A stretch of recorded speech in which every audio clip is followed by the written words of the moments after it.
Beholder, and Gary Stevens strikes the front. Gary Stevens hasn't moved on Beholder. Beholder is in front by 2. Authenticity, close hatches. Royal Delta's gone, so is Princess Silmar. An 8th to go, and Beholder is let loose.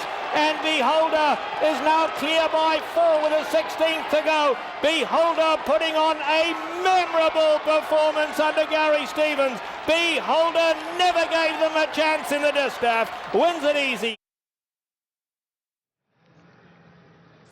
She is a racehorse that the racing world has appreciated for many moons now. But the Breeders' Cup this year might take Beholder into the national eye. Welcome to our coverage on site here at Keeneland Racecourse leading up to the Breeders' Cup. Our Wednesday of racing is about 55 minutes away. I'm Todd Schrupp alongside 4-time Major League All-Star Paul LaDuca. I'll be honest, I came around her greatness late. I think I was in that mode. Zenyatta's the best female racehorse I've ever seen in person. Who's ever going to top that? Beholder is now maybe at that level and about to go beyond. And think about that, those 2 Breeders' Cup wins, and now if she were to pull off a classic win against the boys, that's an astonishing resume. It would be an astonishing resume, it really would. And the way she crushed the boys in the TVG Pacific Classic, like you said, and then have her 3rd Breeders' Cup win, and then do it here in the epicenter here at Keeneland, against a Triple Crown winner. I mean, there's just a resume that I don't think you could find better. And yeah, I mean, you and I were there to see Zenyatta win the Classic.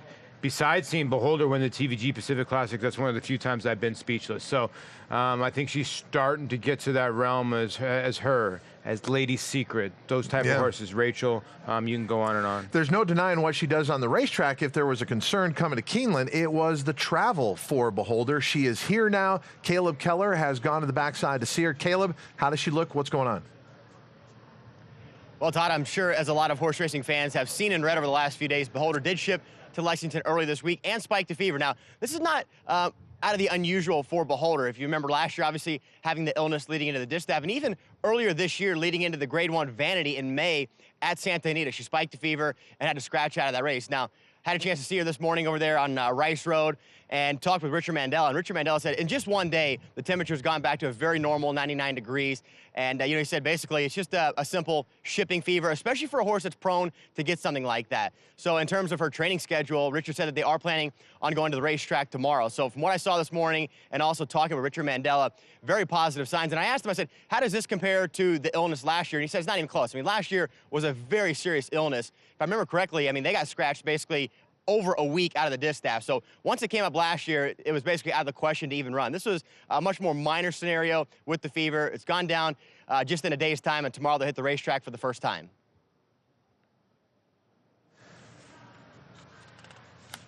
And Paul, that's why she came earlier than most. And this was seen on Twitter with the quote, "I'm not out of this thing yet, boys. Be warned. Hashtag Beholder. Hashtag Champ."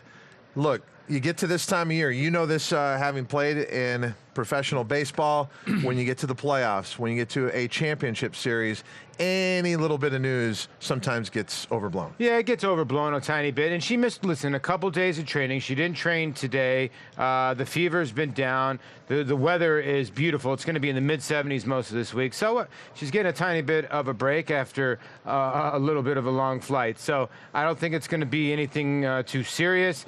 You miss a couple days of training. Nothing too bad. When they start missing works, I think that's where you're going to have issues a little bit. As soon as she starts jogging again, starts feeling well again, I don't think she's missing a beat. It's just like getting a day off. Okay, so we're sitting 9 days until the Breeders' Cup, and on Saturday, the highlight to the entire 2 days will be the Breeders' Cup Classic. Here are the pre-entries. American Pharoah as expected, Beholder as expected, Frosted is there. Glen Eagles for Aiden O'Brien. They're represented in the Classic, and then Honor Code.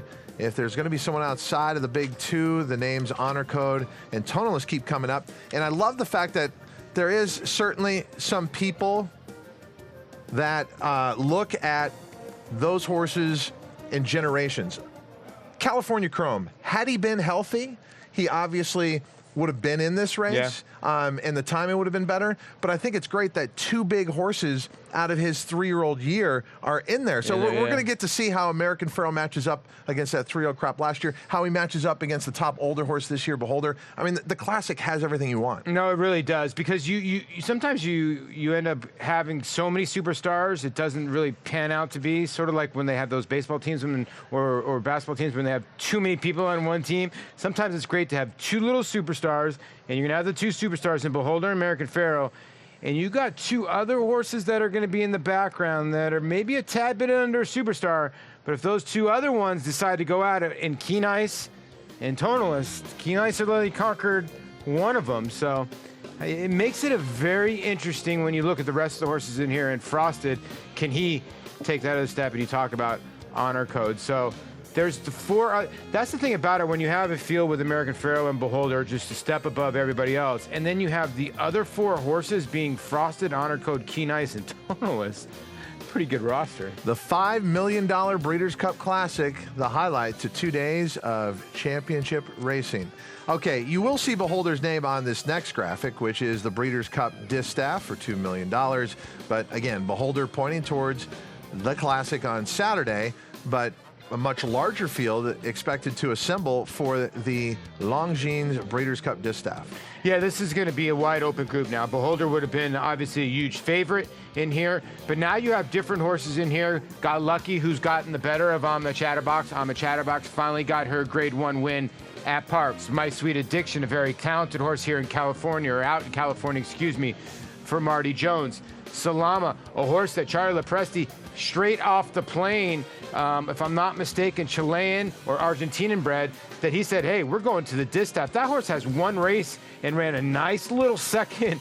So to me, that's a dangerous horse. Sheer Drama, we saw how good she was at Saratoga. Stop Charging Maria, still very talented. Untappable, can Steve Asmussen get her to the next level against older horses than the West Coast horse who's been chasing Beholder?